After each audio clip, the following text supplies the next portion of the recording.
First of all, I want to thank you, Amal, for your presence in our lives that emulates reason and faithfulness. Thank you for that. There is a plethora of misinformation regarding the Holy Quran's fostering of violence. What does the Holy Quran actually say about violence and also about compassion? Well, I mean, as Muslims know, every chapter of the Quran begins, except for one, with in the name of God, the All-Merciful, the All-Compassionate. And compassion and God's mercy is the most important feature of God. And it's a mistake that many Muslims do, is to just look at solely the Quran. The Quran is a record of God's speech, disclosed over a period of 23 years in different contexts.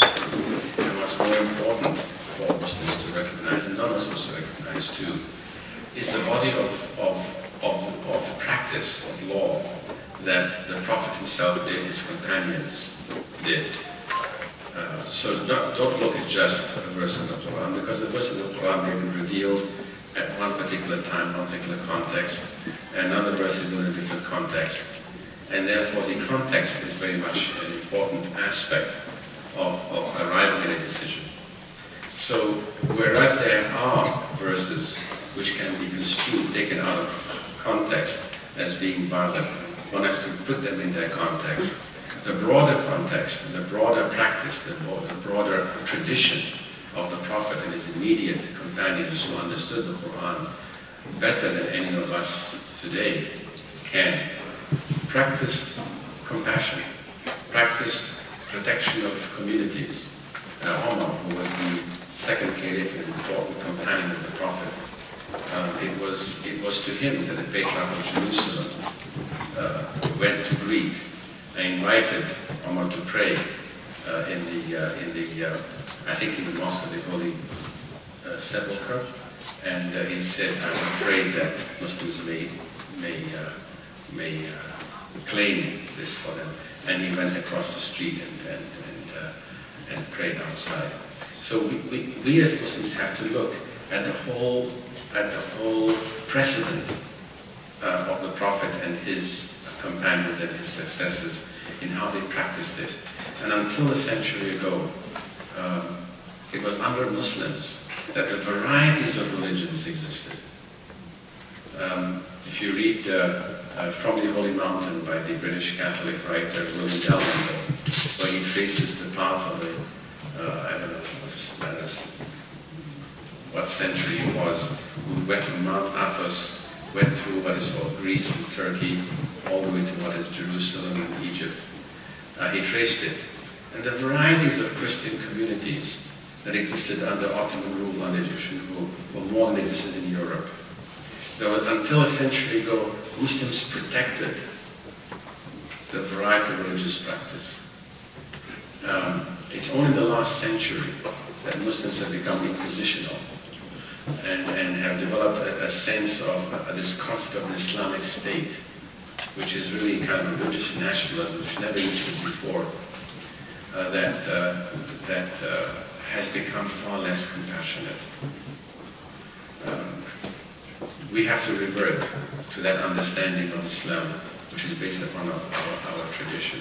One of those models of Islamic pluralism and tolerance in the medieval period, of course, is in Muslim Spain. A lot of questions about the notion of the Cordoba Institute, which maybe you can speak about a little bit, but the questions which I, to be perfectly honest, find a little bit surprising, tend to focus on this notion that as far as many of these questioners are concerned, the idea of Cordoba is a representation of Muslim victory against Christianity instead of what it truly means, which is this flowering, this sort of golden age within Europe in which Muslim control over Spain allowed for a real flourishing of religious communities amongst Jews and amongst Christians, which obviously was put to an abrupt and violent end with the Reconquista.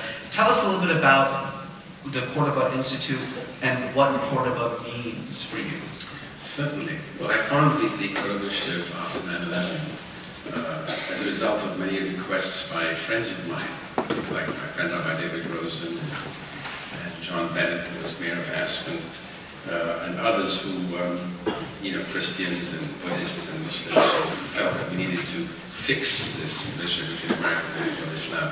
So I founded this initiative based upon an analysis of the sources of the problems, of the conflict between what people call the West, or America in particular, and the world of Islam.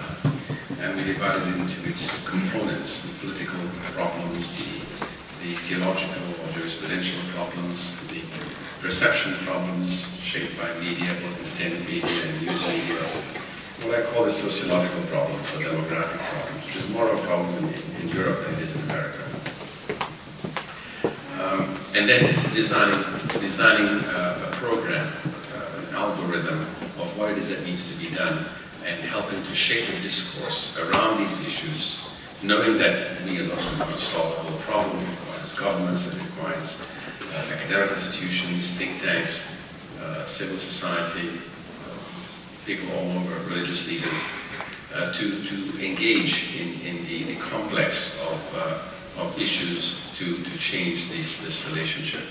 When we came to name it, we had a focus group, and we wanted a name that would be warm to both Muslims and Christians and Jews.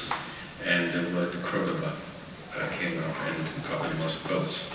That's because the Cordoba Caliphate was a time when the relationship between Christians and Muslims and Jews were very, very positive. This is a time when Maimonides was born and lived and educated. And there was a very, very rich transfer and sharing of knowledge. The Muslims, who until that time had translated all of the philosophies of the Greeks, of the Indians, the Chinese, all the knowledge of the world, translated into Arabic, and even developed the sciences and certain sciences like algebra and chemistry. These are Arabic words like kimia and al-jabr, and so forth, and al-khawarizm, logarithms.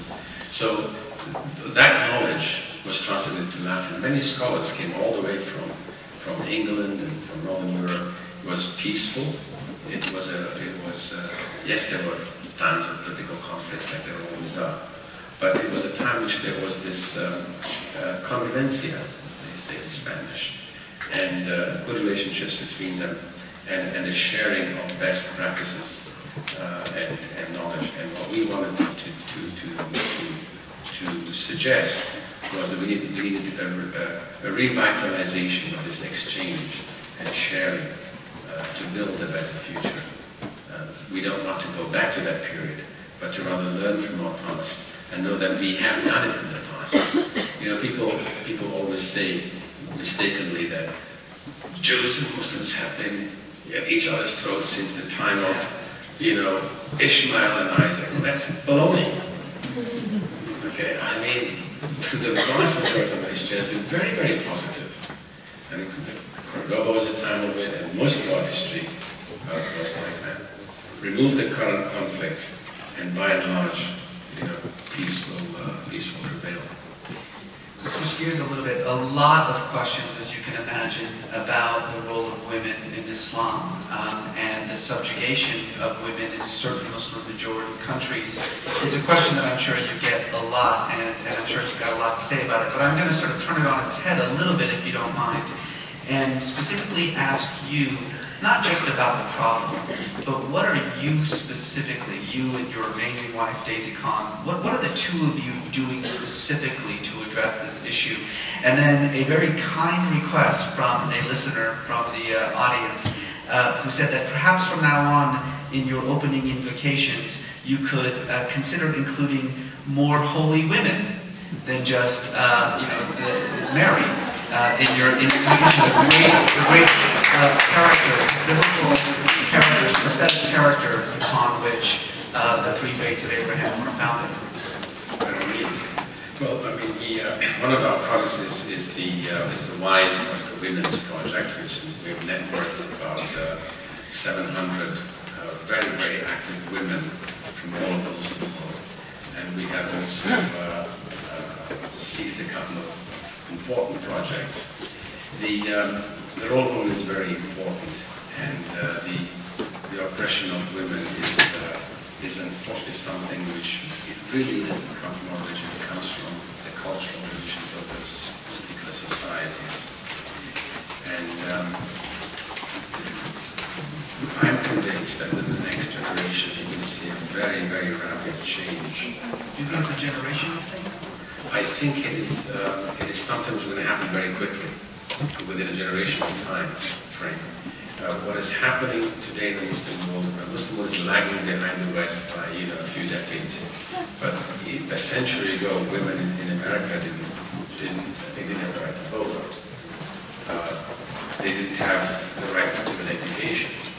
I mean, many of the women's universities, women's colleges that were begun in America as recently as a century ago